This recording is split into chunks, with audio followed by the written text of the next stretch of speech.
Welcome everyone to Neverwinter on PC.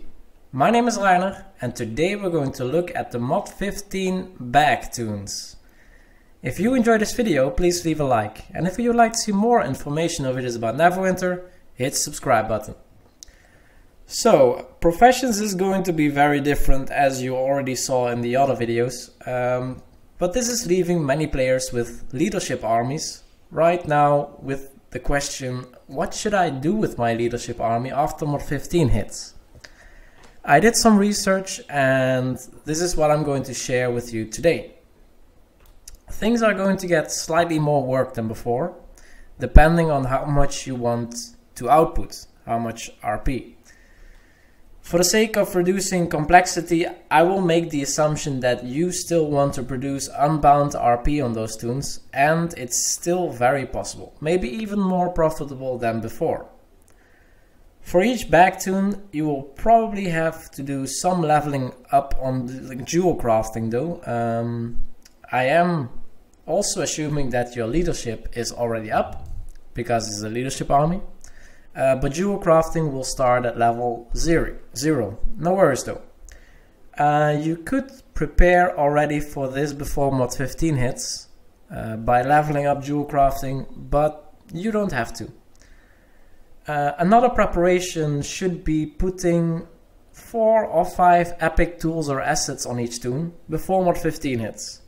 These are needed to get trade for the new tools. 4 is enough if your Jewelcrafting level is already up, but you need a 5th if you also need to make the lower end RP. So let's go to the tools exchange to show you which ones you need. Of course, you're not only going to do RP creation by using Jewelcrafting, which needs a file. There's no discussion there. Let me see, where's the file? Okay, that's nice. I cannot find it now. It's somewhere on the bottom. Ah, here they are. And for the file, I would highly recommend getting the best one that you can get. Maybe even later on making the +1 version on one of your toons and putting one of those on each one of your toons. This is very essential to maximize your profits. For gartering, it's a little bit more complicated. As I said, if you have low leadership, you need an extra epic toon to trade in. But if you already have Jewelcrafting up, you only need pickaxes. And also for the pickaxes, because you will need these for almost everything except for the pearls. So the white pearls and the black pearls. Everything else, for all the other resources, you need pickaxes. So since you can send away 3 adventurers, you will need 3 of those. So 1 file and 3 pickaxes, that's already 4 of your epics. If you still have low Jewelcrafting, you will also be making some of the pearls. And for the pearls, you need buckets. Because you're going to catch oysters. Buckets are here, and you could also take 3 of those, but since you'll only be using those at the start, it's kind of a waste and you only get 1 gold back for it. So if you have another epic character or asset or tool on your bag toon, I would propose getting 2 U buckets and 1 elm bucket to at least get started.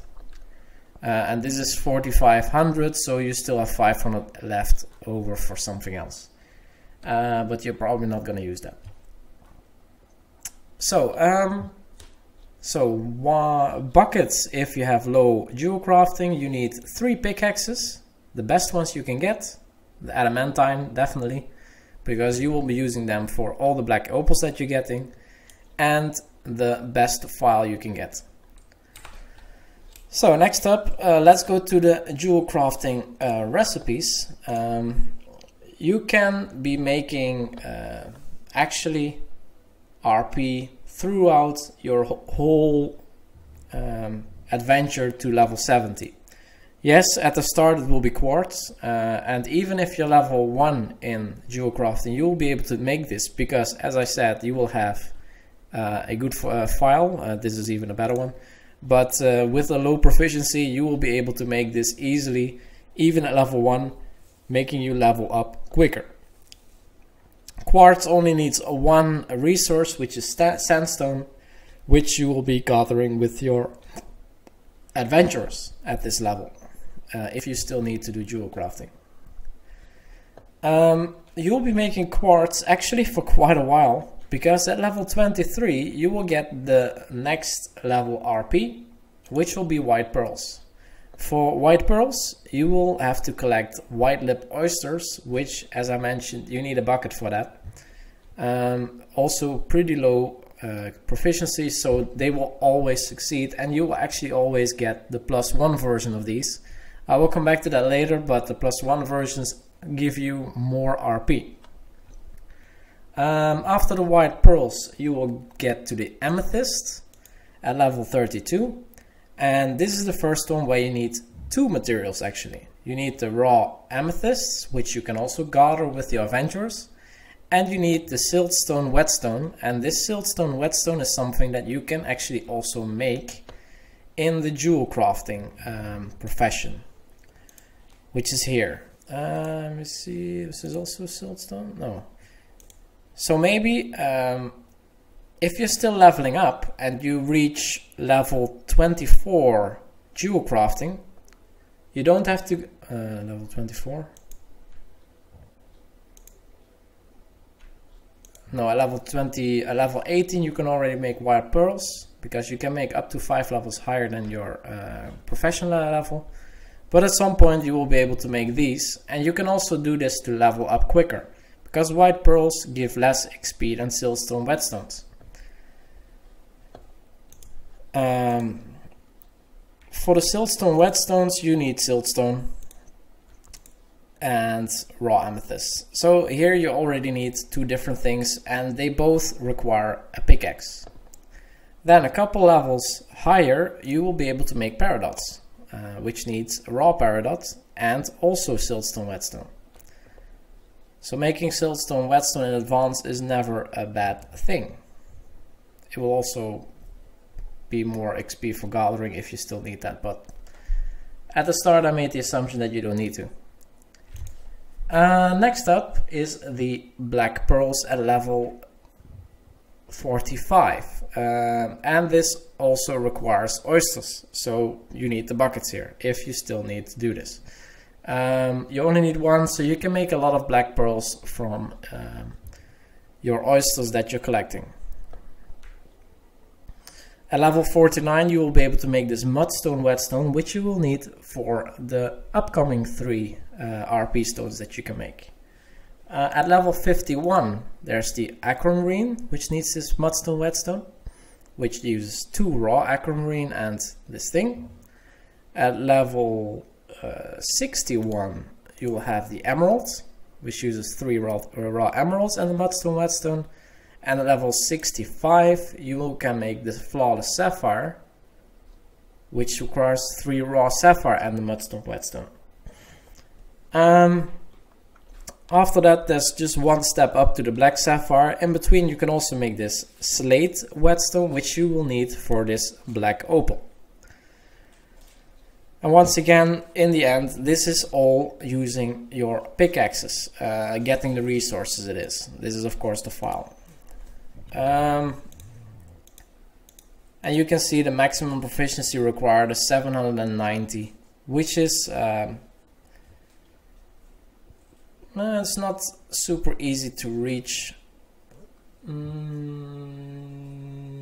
will not reach this completely, but you will be very close with the tools that I mentioned. So this is jewel crafting. Let's go to the gathering.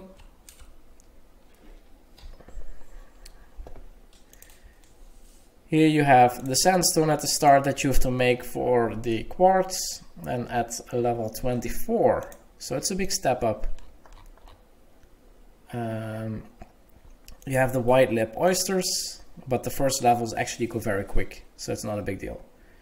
Then at level 27 you have the siltstone for the whetstone. Then at level 34 you have the raw amethyst. 38 is the peridot. Then at level 44 you can make the black lip oyster for the black pearls, and this needs a bucket, as I said. Then at level 52 you can get the raw aquamarine, and you will get 12 at a piece, by the way, for all of these.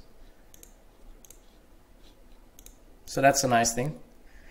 Then at level 65, no, I was at 50, 52, 62, you can make the raw emeralds. 65 the raw sapphire.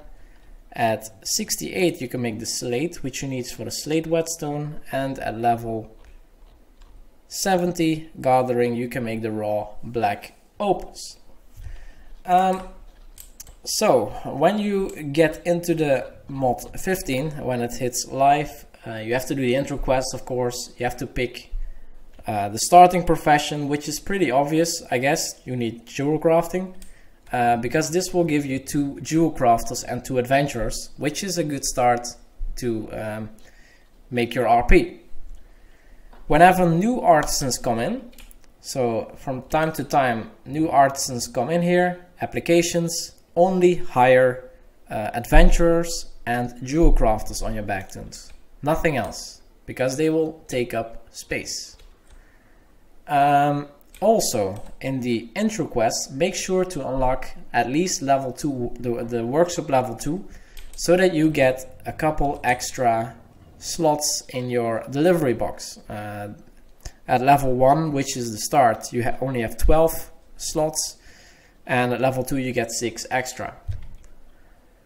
Any further can be beneficial in the long run, but if you have many toons like me, it's probably not worth it, because level 3 already costs 500,000 of the credits that you have to get.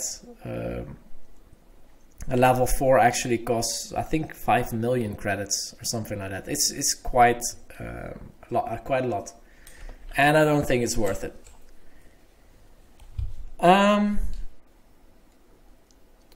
So, as I said, the refining stones can also be +1, as can everything now in crafting and professions. These are the normal refining stones: amethyst 25 refining points, peridot 50, flawless sapphire 500, and black opal 1000. Nothing has changed in these, but if you get the +1, actually you get more refining points. The amethyst +1 is 20% more refining points, the peridot +1 is 30% more refining points, the flawless sapphire is 10% more, and the black opal is also 10% more.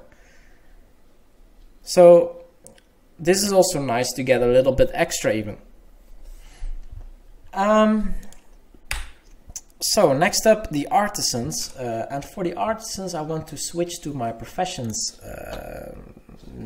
This is the wrong one. Let's go to the artisans. So for the backtoons,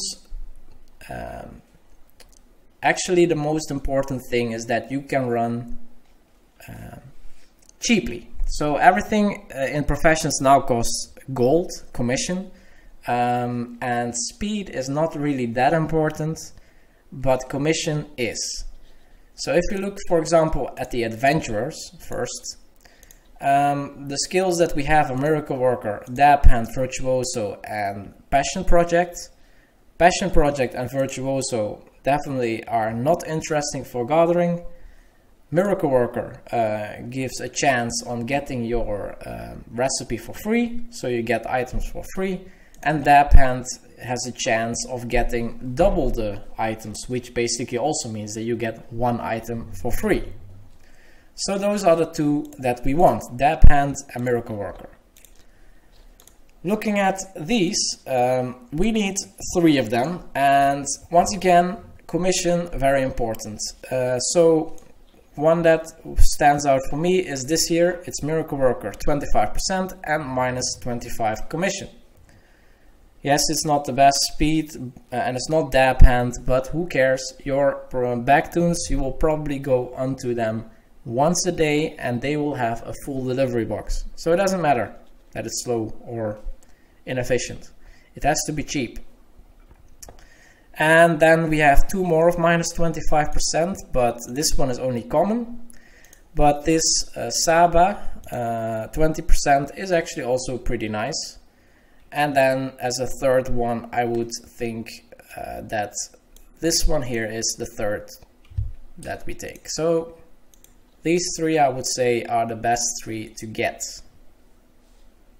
Can I filter on that? So Saba. Oh yeah, now I cannot see the names, of course. Saba, Kron, and Vorel.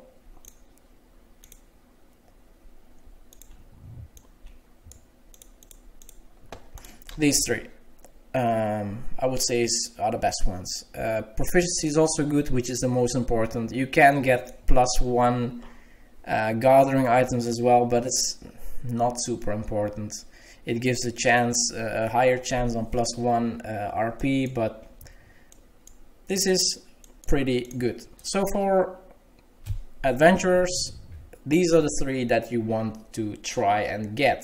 And if you get them, level them up, and don't let them go.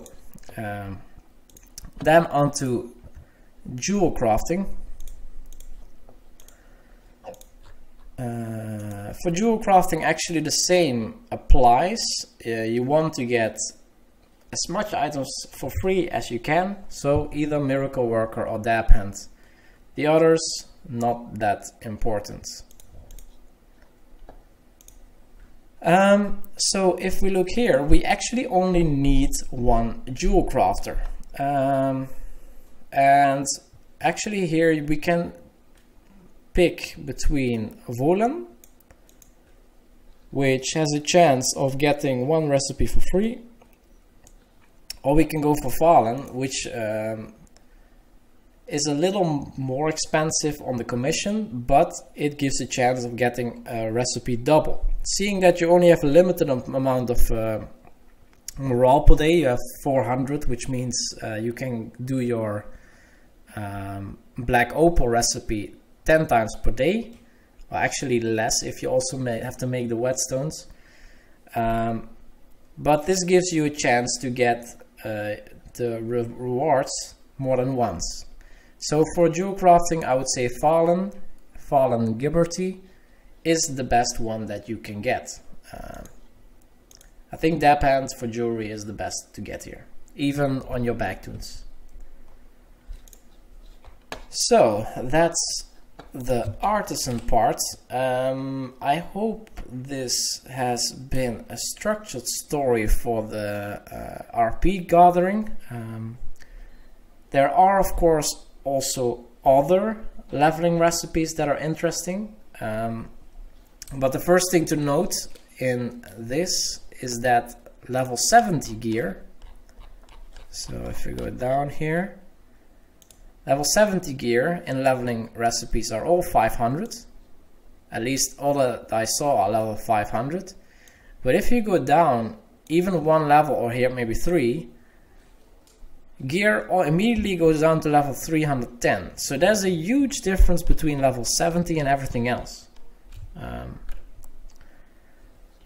But having said that, other things that are very interesting to make are, if you have alchemy on your main toon, supplements, very good to make. This adapts electuary, I guess it's called, gives you extra focus, so it's one of the items that you can put in here. If you get a +1, it's the maximum additional focus that you can put in the supplement slot. So this might become very interesting for Masterworks. And you also have this Workman's Cordial, which is the equivalent for proficiency. And the +1 of this also gives 30 proficiency extra. So this is, these might actually sell pretty well once MOD15 hits and Masterworkers get busy. Because this is 2% extra proficiency or focus. Well, at least proficiency focus, I don't know yet. It's a little bit weird. Then we also have the potions. These, the normal ones, have not changed. So at least the potions themselves have not changed. The recipes have. But apart from being able to get the normal potions, you have also a chance to get these +1 potions. So the normal potion of force gives you 1000 power, and the +1 gives you 1200 power. Same applies to the other potions in here. It's just 200 flat additional of your stat, which is pretty nice. I can see people stack up on these at the start because nobody will have them. Because most people want to have the best stuff. Of course, there are some masterwork potions that are better, but those are a bit more expensive. Another thing that I found in the leveling recipes is an artificing, and here are some new weapons. Let me see. There is this maple symbol for devoted clerics. And wait, I'm at the wrong level. So where is this? The symbol, was it? Yeah, the gold symbol, that's the one, which is level 500. It does not have, and that's the same for all level 500 items in the professions, they never have an equipper, but this item has a lot of power. So if you are a class that power shares, like DC, this might actually be a very nice item to get. It also has a little bit of crit, and other than that, well, I guess it's missing one offense slot also. Well, that's not good. But it is a lot of power in here, which definitely makes up for the missing offense slot, I guess, because that's 1000 power if you put a radiant in there. You have the same thing for the Oathbound Paladin, which also likes to share power in blacksmithing. Let's go to level 70 immediately. If we go here to the... Is it the Knightly Swords? Yeah, this one. For the Oathbound Paladin, also 5474 power, which is quite nice. I'm not too sure about the weapon damage, maybe this is just not good enough. But seeing that you want to power share this for group content, this is quite nice. Then we also have new shirts and pants, also level 70, so item level 500. You have under leatherworking, we have new pants and shirts, which also don't have an equip bonus, of course, but these give power, crit and defense. These pants, I don't have good items on this anyway. The shirt gives power, recovery and defense, so not that bad stats. These are for hunter, ranger and trickster rogue, both of them. Then we have under tailoring, the same thing, also shirt and pants, but for the Scourge Warlock and the Control Wizard.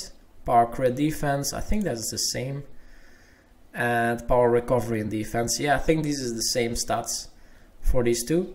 And on the armor smithing you have the same thing for the rest of the classes. So you have these adamantine chainmail for DC, Great Weapon Fighter, Oathbound Paladin and Guardian Fighter, and you also have these adamantine Shoses.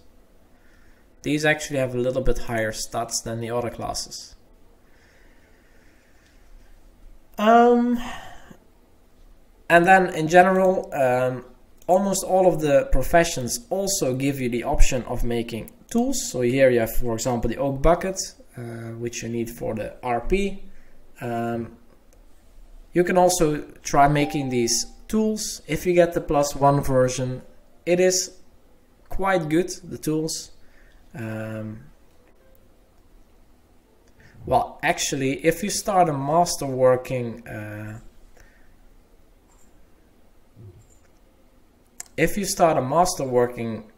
trail, so starting from Masterwork 1, you get worn out tools which are 370, 370. So maybe you don't even need to get the file, actually.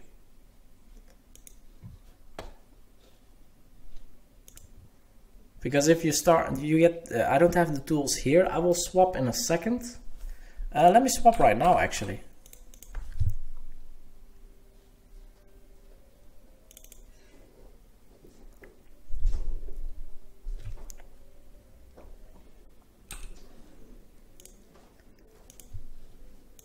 So there are some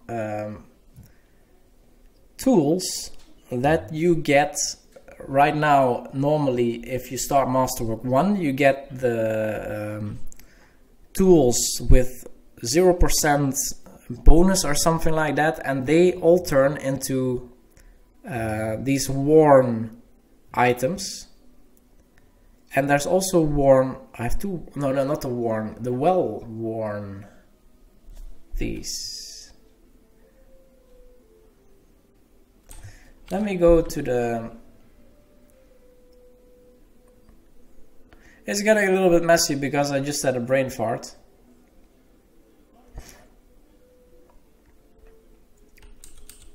And if this is true, you actually don't even need to get the file at the start.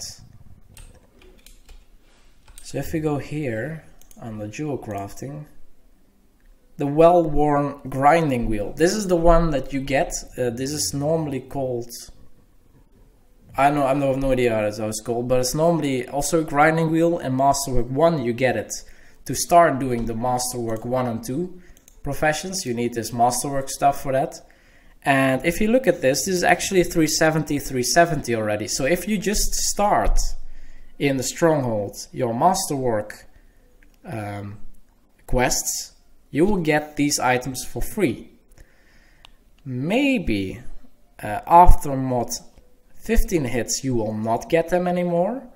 So make sure that you do your or that you at least start Masterwork. Even if you don't want to do Masterwork, start the Mastercrafting quests in your Stronghold, all of them, and you will get this first tool immediately for free. After that you can cancel your quests, but this will give you a head start because this is actually better than the adamantine tool that you can get here. Oh yeah, I don't get in here. But the adamantine tool was... Adamantine is 360, 360, and this one that you get for free actually is 370, 370. So I'm coming back on my statement at the start that you need 4 or 5 epic tools or assets on each toon. You actually need 3 or 4 on each one because you get your Jewelcrafting tool for free. If you do your Mastercrafting quests, or you start the quests on your back toons, on each one of your back toons. Oh, that means that all of your back toons have to be in a guild, but of course that can be arranged. It needs some preparation, but this is a free tool, I guess. Huh. Anyway, on that bombshell, if you have any remarks on this video and suggestions on what to investigate next, feel free to leave a comment below and don't forget to subscribe. Thank you so much for watching and see you in the next video.